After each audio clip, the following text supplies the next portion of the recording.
bienvenidos a un nuevo video. En este video vamos a realizar la parte práctica del circuito oscilador con dos transistores. Así que vamos a ello.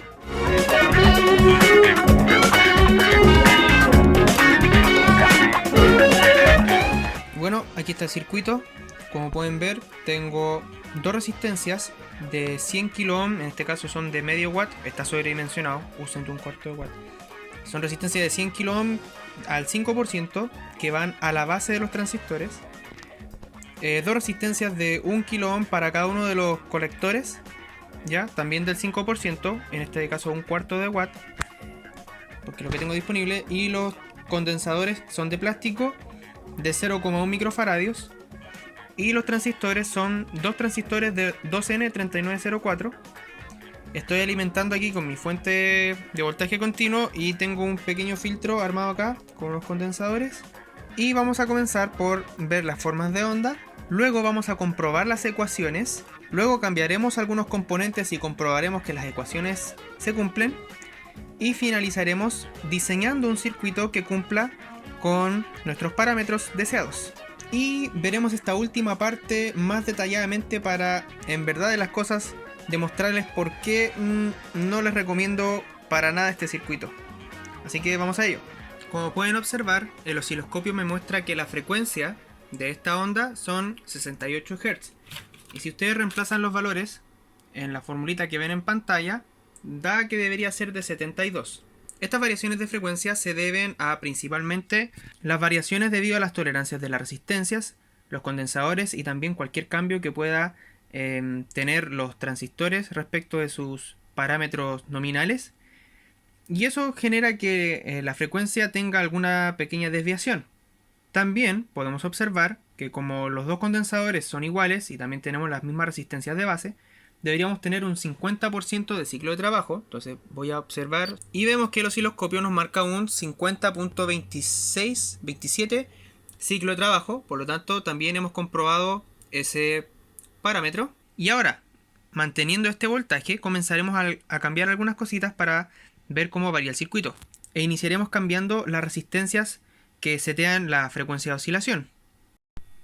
Como pueden observar, he reemplazado la resistencia de 100 kΩ por unas resistencias de 100 kΩ pero al 1%, y la frecuencia está en 68.1 Hz. Y bueno, acabo de medir los condensadores también con un LCR de precisión y están con un valor de 103 nanofaradios, lo que aproximadamente nos daría una frecuencia de 69,9 Hz. Y bueno, estamos desviados 1 Hz. Entonces, al parecer los transistores son los que en este caso nos están haciendo el juego de cambiar la frecuencia. Es más, ya vamos a comenzar a ver algunas cosas, como por ejemplo,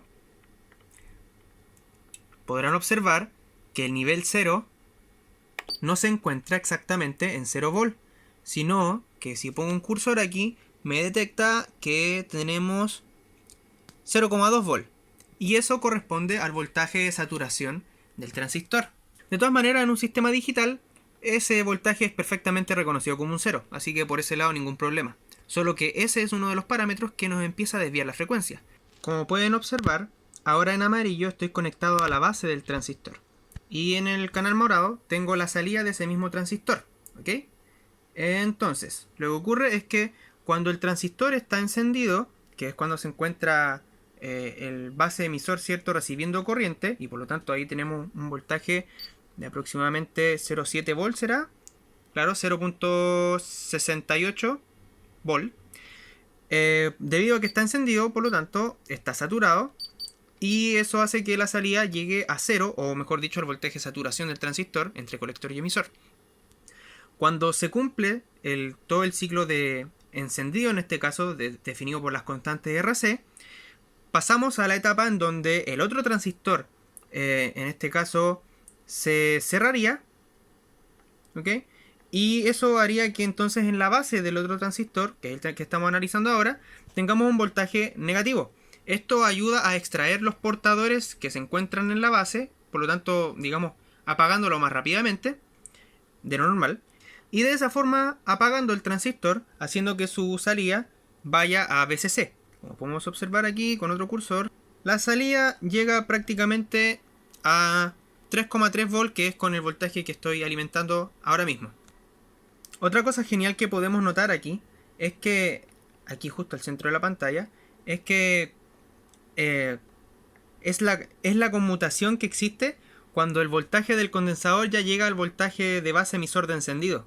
Y ahí es donde ocurre la conmutación. Y bien, ahora tenemos conectadas las dos salidas de los transistores. Y como pueden observar, una es la negación de otra. Por lo tanto, los ciclos de trabajo idealmente siempre van a sumar 100%, ¿cierto? Pero aquí ya lo observamos que en este caso, como es 50%, para el otro también será 50%. Por lo tanto, ahora procederemos a cambiar los condensadores. Acabo de cambiar el condensador de 0.1 microfaradios o 100 nanofaradios por uno de 33 nanofaradios. Como pueden observar en la forma de onda, ahora el periodo se acortó, ya que al bajar el condensador en esa parte de la malla, la carga al ser más rápida hace que nuestro periodo, en este caso, cambie. Y que también cambie nuestra frecuencia de oscilación, que ahora es de 100 Hz. En verdad es de 100.2 Hz, y si lo ponen en su calculadora, debería ser de 108. Nuevamente, algo está haciendo que el circuito nunca oscile a la frecuencia exacta que debería ser. Como ahora hemos variado también el ciclo de trabajo, si ponen la formulita en su calculadora, debería dar un ciclo de trabajo del 24,8%. Y en la pantallita nos marca 24,77. Eso está bastante bien. Y ahora, si nosotros nuevamente vemos el otro canal, vemos que su ciclo de trabajo es prácticamente 100% menos el 24,77, que correspondería a lo que vamos a ver aquí en pantallita, o sea, 74,51. Fíjense lo que ocurre con esto. Si yo tengo el circuitito encendido, fíjense que no está oscilando. Observen esto. Ahora puse una resistencia de base de 22 kΩ y una resistencia de colector, bueno, siguen siendo de 1 kΩ. Entonces ya están más cercanos los valores. Y fíjense que yo lo que acabo de hacer es que desconecté una resistencia de 1 kilo y la volví a poner y no oscila. Y bueno, está consumiendo, es decir, hay un transistor que ya está cerrado y el otro simplemente no está conmutando. Entonces lo que voy a hacer es que voy a desconectar y conectar nuevamente. Y ya comenzó a oscilar. Bien. Pero fíjense que si hago esa desconexión que les digo y vuelvo a conectar, ya no oscila.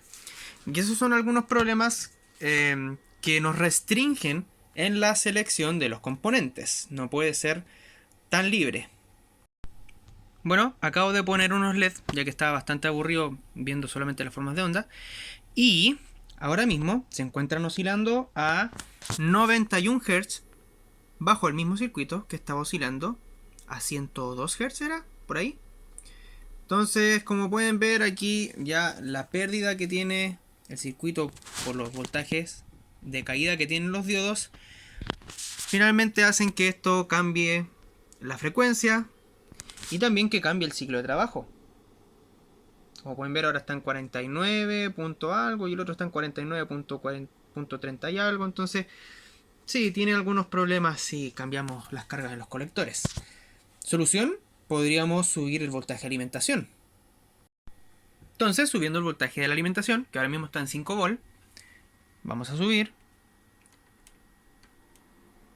Y fíjense que el circuito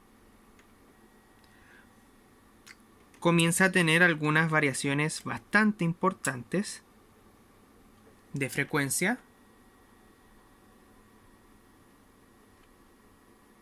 hasta que llegamos a los 108 Hz, que es lo que nos decía la parte de la calculadora. Voy a subirle un poco más. Fíjense que yo al subir ya comenzamos a tener algo muy extraño. Fíjense que entonces hasta un cierto punto la frecuencia sí comienza a cambiar dependiendo del voltaje de alimentación. Pero ¿cuál será el culpable? Debido a que estos elementos pasivos no cambian, o podrían ser los LEDs, o podrían ser los transistores. Por lo tanto voy a quitar los LEDs y los dejaré fijos con resistencias. Bien, acabo de cambiarlos. Y la frecuencia se mantiene en 108 estando en 15 volt. Y miren, bajando, comienza a bajar la frecuencia.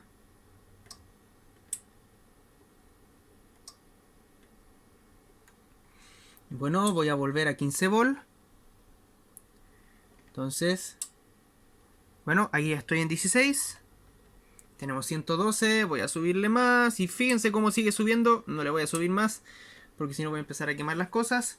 Entonces, bueno, vamos a probar ahora cambiando los transistores. Los transistores que utilizaré son unos transistores Darlington, que tienen un mayor HFE. ¿Y por qué lo elegí debido a ese parámetro?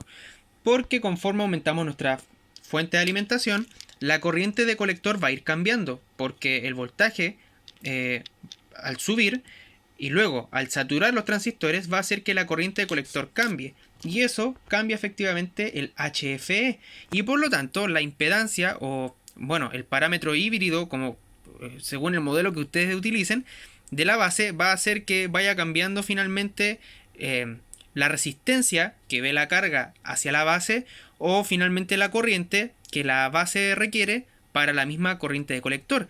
Y eso efectivamente empieza a afectar a nuestro circuito de oscilación. Los transistores Darlington que voy a utilizar son unos MPSA13. Entonces voy a desconectar estos transistores de aquí, que son los de 2N3904. Voy a conectar los transistores Darlington.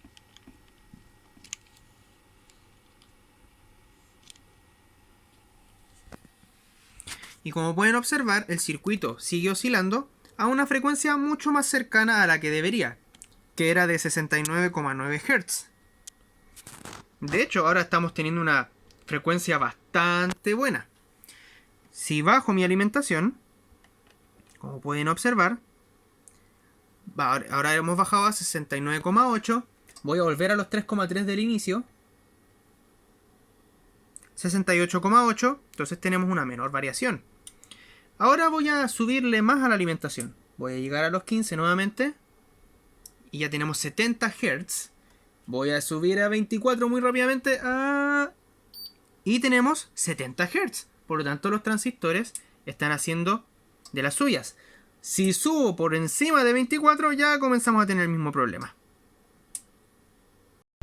Esas variaciones de frecuencia y el hecho de que estemos más cerca de nuestra frecuencia tienen que ver con que los parámetros de los transistores son distintos a los que utilizamos anteriormente. Por ejemplo, tiene mayor voltaje de saturación, colector emisor, mayor voltaje forward entre base emisor, etc. Y eso hasta un cierto punto nos ayudó, pero es bastante incierto, ya que esto, sumado a cambios de temperatura o incluso mismatchings entre las características de los dos transistores como dispositivos como tal, van a hacer que este circuito nunca sea un buen oscilador.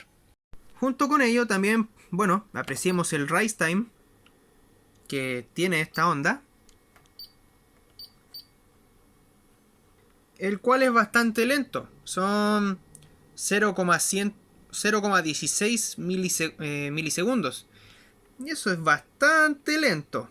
Recordemos que en algunos circuitos el rise time es bastante importante, sobre todo para los circuitos digitales con flip-flops y todo eso. No recuerdo exactamente cuáles son los límites, pero sí, es bastante lento.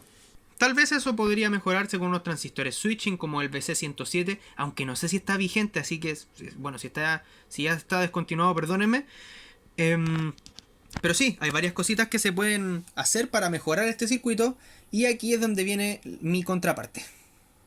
Como pueden ver en la práctica, este circuito sí tiene algunas variaciones debido a parámetros externos, que en las ecuaciones se supone que no debían ocurrir, y eso lo hace un circuito bastante malo para diseño, ya que uno nunca va a trabajar en las condiciones ideales, ¿cierto?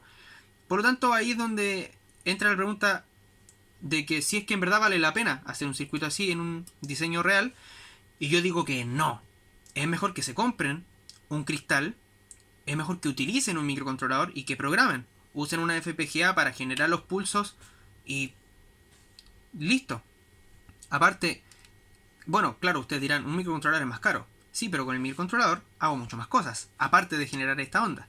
Por lo tanto, mi recomendación es entreténganse con el circuito, jueguen con él y aprendan más que todo, porque sí sirve para analizar otros circuitos osciladores que son bastante buenos, pero esto dejémoslo como parte de nuestra experiencia, no como algo que vayamos a utilizar.